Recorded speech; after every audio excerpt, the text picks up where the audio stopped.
Boa tarde, pessoal. A gente vai ver um pequeno trecho de introdução para um método de prova chamado axiomático, que é historicamente muito importante na lógica. Então nós vamos ver um pouquinho só para ter uma noção. A nossa ideia aqui não é fazer um apanhado completo de sistemas de prova axiomática. Vamos lá então? Bom, uma prova formal é isso que a gente chama de elemento que define, né, uma propriedade de um conjunto de símbolos e que a gente vai provar formalmente através de passos, provavelmente numerados, e justificativas de transformação, até chegarmos aonde queríamos, no caso, no passo N, na conclusão. Então, a prova formal normalmente é uma sequência de passos simbólicos formalmente definidos, ou seja, tendo uma sintaxe bem clara, bem precisa, e a partir disso a gente vai em frente usando regras de transformação dentro dessa linguagem para resolver os problemas que a gente pode ter. Bom, um exemplo de prova formal é a prova que a gente fez até agora usando o Tableau na árvore. Então a gente tem passos numerados, você pode numerar aqui esses passos, né? E esses passos, eles têm transformações bem definidas. Dentro da lógica proposicional ou da lógica de predicados, como vimos na última semana, a gente tem regras bem definidas, as regras alfa e as regras beta, para chegarmos na prova da propriedade de satisfazibilidade, se tiver pelo menos um caminho na árvore satisfazível.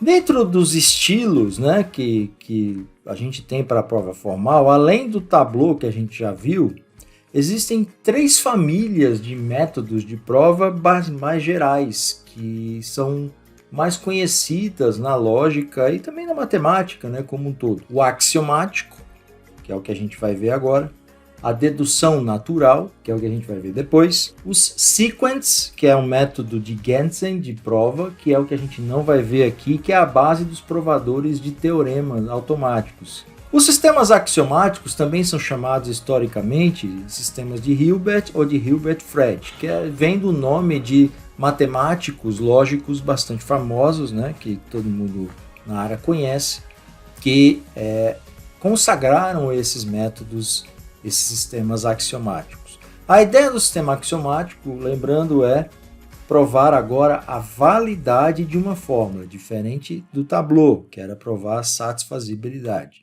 Então a gente quer provar a validade, ver se a fórmula é sempre verdadeira, se ela é uma tautologia. O sistema axiomático, ele tem como base a construção, a estrutura chamada de axioma. O axioma é aquele negócio que você sempre sabe que é verdade em qualquer momento, que você pode usar como base para sua prova. Normalmente é como se fosse um template, você define ele como um template. Deixa eu dar um exemplo aqui. Então, por exemplo, vamos supor que a gente está num sistema proposicional, por enquanto, uma linguagem proposicional que só tem implicações e negações. Nessa linguagem, o axioma pode ser isso aqui. Uma fórmula qualquer alfa implica em uma outra fórmula beta implicando nessa mesma alfa. Uma fórmula como essa, ela é completamente verdadeira sempre, qualquer que seja alfa e beta. Se você colocar o alfa como sendo negação de P, por exemplo, e o beta como sendo Q, vai ficar essa fórmula aqui no final. Você usa o template para construir essa fórmula. Isso aqui, pessoal, é um axioma, com certeza, é uma tautologia. Sempre que o não P for verdade, com certeza qualquer coisa implicando não P vai ser verdade, até mesmo porque ele sempre vai ser verdadeiro aqui. Outra coisa que um sistema axiomático tem que ter, além dos axiomas, são as chamadas regras de inferência. São as transformações consistentes, ou seja, elas não adicionam nenhuma bobagem, elas sempre mantêm a validade do anterior. Então, se você transformar uma fórmula verdadeira em outra, essa outra, usando regra de inferência, também vai ser verdadeira. Uma regra de inferência bastante famosa é a que a gente chama de modus ponens, ou seja, modo de afirmar. Está definida como um dos silogismos a base de um dos silogismos de Aristóteles, mas o nome modus ponens é do latim, porque veio de estudiosos da Idade Média. Aqui é bem simples, você tem uma fórmula qualquer verdade na sua prova, e você também tem ela implicando em outra coisa. Você pode então concluir, criar uma nova linha na sua prova, só colocando a segunda parte da implicação como verdadeira sempre. Então isso é garantido para você. Você aplicar essa regra direitinho, você não vai errar. Portanto, com essas duas estruturas, a gente então estabelece a estrutura de uma prova axiomática. O axioma que você pode colocar vários axiomas, e aí você vai gerando, a partir dos axiomas, novas fórmulas, aplicando regras de inferência. E aí você chega numa conclusão qualquer, numa fórmula qualquer que você quer provar que é válida. Então essa é a estrutura básica de qualquer prova axiomática. Vamos ver um exemplo? Nós vamos adotar um sistema, eu vou chamar esse sistema de sistema A, tá bom? Não tem o nome, né? É um sistema proposto por um matemático que estabelece para uma lógica só tendo implicações e negações os seguintes 3 axiomas. Então vejam aqui o axioma alfa, beta e alfa que eu acabei de mostrar. Um axioma um pouquinho maior que pega uma implicação seguida de outra e distribui essa aplicação de implicação para os 2 elementos de dentro do parêntese. E isso tudo implicado. A primeira implica na segunda parte. E uma, um pouco mais simples, que é quando você tem a negação de um beta implicando a negação de um alfa, isso implica que a negação do beta implicando em alfa também implica em beta. Então, esses são os 3 axiomas desse sistema A. A gente vai usá-los como base, tá? Então a gente já aceita que eles existem, que eles são verdade sempre. E a gente vai usar só uma regra, a modus ponens, que a gente acabou de ver, tá bom? Esse é um sistema muito simples, de implicação e negação apenas. Aí você vai me perguntar, peraí, se só tem implicação e negação, como é que eu faço para provar coisas que não são só implicações e negação? Por exemplo, eu quero provar alguma coisa que tem conjunção. O que eu faço? Nesse caso, como é muito comum em lógica, é bom a gente ter um sistema menor possível, para que as provas fiquem mais simples de fazer. Um sistema menor possível nos permite, nos dá a opção de transformar as fórmulas que não estão inicialmente neste sistema para os conectivos do sistema. Por quê, pessoal? Porque você pode transformar qualquer fórmula na lógica proposicional, e a gente está trabalhando com lógica proposicional aqui, por enquanto, não quero complicar por enquanto com predicados, mas a conjunção A e B é a mesma coisa que uma negação de uma implicação. Negação do alfa implicando no não beta. Isso é igual a conjunção. Então você poderia transformar qualquer fórmula para essa pequena linguagem aqui que a gente usa só implicações e negações. Se a gente fizer isso, o nosso sistema acaba sendo geral o suficiente para provar qualquer fórmula válida na lógica proposicional. Concorda? Vamos usar agora esse sistema que eu acabei de mostrar para mostrar que uma fórmula é válida. Qual é a ideia? Essa fórmula aqui, eu vou tentar mostrar que essa fórmula, se o negação P implicar em P, isso tudo implica em P. Então o que eu vou fazer? Eu vou tentar chegar nessa fórmula na conclusão. Isso aqui tem que ser a conclusão da minha prova. Então você já vai desenhar uma prova em que a última linha, cujo número você ainda não sabe, vai ser a fórmula que você quer. Então, o que a gente faz? A gente vai ter que aplicar axiomas. Numa prova axiomática, a gente tem que aplicar axiomas. Começar com eles. A gente faz o seguinte, a gente cria os axiomas a partir do template. Lembre-se que o primeiro template do A1 era isso aqui, né? Então você tinha o alfa implicando em beta, implicando em alfa. Se eu usar um alfa igual a não P e um beta igual a não P implica em não P, você tem um A1 assim. Por que eu estou aplicando? É meio complicado isso de entender inicialmente. Por que eu estou inventando essas fórmulas especificamente? Porque elas vão me ajudar a chegar, pessoal, no resultado que eu quero. Eu quero isso aqui. Tá? Esse é o meu objetivo. Mas uma das soluções aqui, vejam que o axioma 2 ele é uma grande implicação.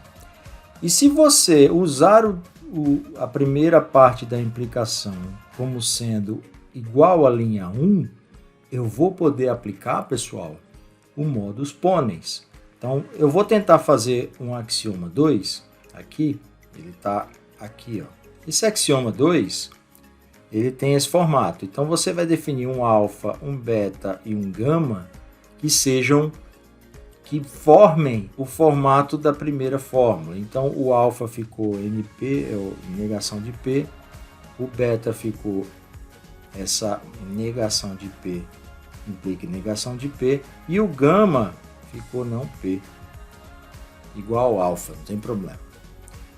Bom, fazendo essas manipulações todas, a gente vai chegar, né, se a gente colocar esses dois axiomas assim, né, trabalhar o A1 e o A2 em conjunto, a gente vai poder aplicar a regra do modus ponens. A regra do modus ponens nos dá esse resultado, que é o lado direito da implicação do A2 na linha 2.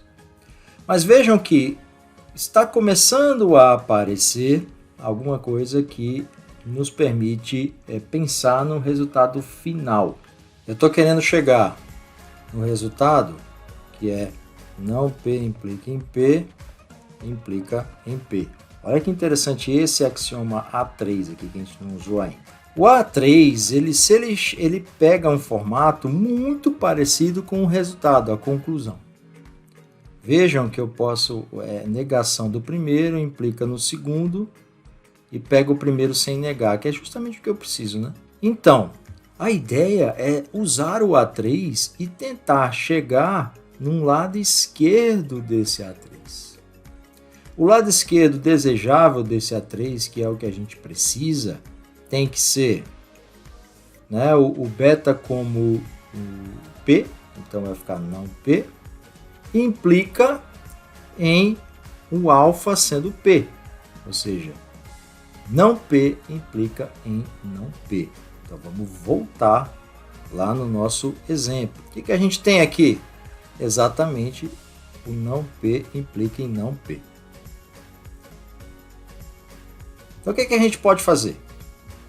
A gente pode, na linha 4 aqui, usar novamente o A1 para tentar chegar no lado esquerdo dessa implicação do 3, para extrair aquilo que eu quero. O meu amigo não P implica em não P. Se ele aparecer sozinho aqui, como na linha 5, que é o caso de aplicar o modus ponens do 3 e o 4, ele vai chegar nisso. Quando isso acontecer, eu tenho então o lado esquerdo que eu preciso para aplicar o A3. Então, eu aplico o A3 daquele jeito que eu mostrei agora há pouco.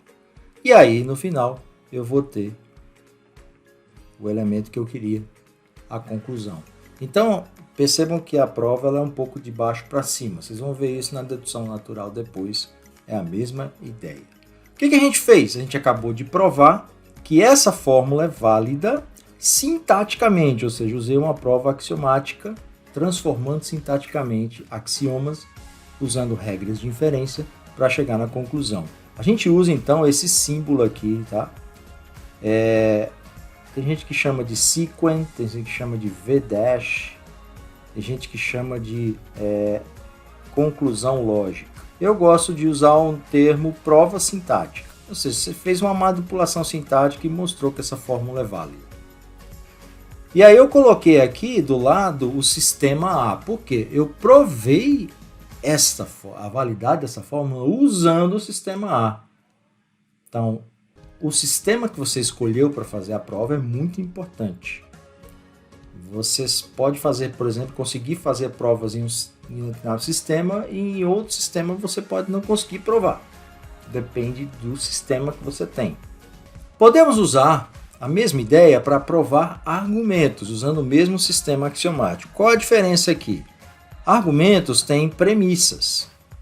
Então o que a gente faz? A gente coloca na prova, os primeiros duas linhas da prova aqui axiomática, as duas premissas. A aqui do inglês é assumption, tá? Porque é a mesma coisa que premissa, a gente pode escrever premissa aqui. Depois que você fez isso, você pode usar os axiomas, por exemplo, a mesma ideia aqui, usar o A1 para chegar no resultado, né? Eu tenho o QR, então boto o QR do lado esquerdo para chegar em algum outro resultado. Esse outro resultado, tento aplicar um outro axioma, pode ser o próprio A2, para ele aparecer do lado esquerdo e chegar nesse resultado aqui. Um dos resultados é o P implica em R, que é a conclusão que eu quero. Então o que eu vou fazer? Vou aplicar aqui o modus ponens uma vez, vai sobrar isso. Como eu já tenho P implica em R lá em cima, eu chego no final em P implica em R que eu queria. Desculpe aqui, como eu tenho P implica em Q lá de cima, na linha 1, eu uso ela junto com essa implicação para chegar no resultado que eu queria. Essa foi uma rápida introdução ao método axiomático, só realmente para a gente ter uma ideia como funciona. Nós não queremos exercitar demais o tipo de prova que está aqui.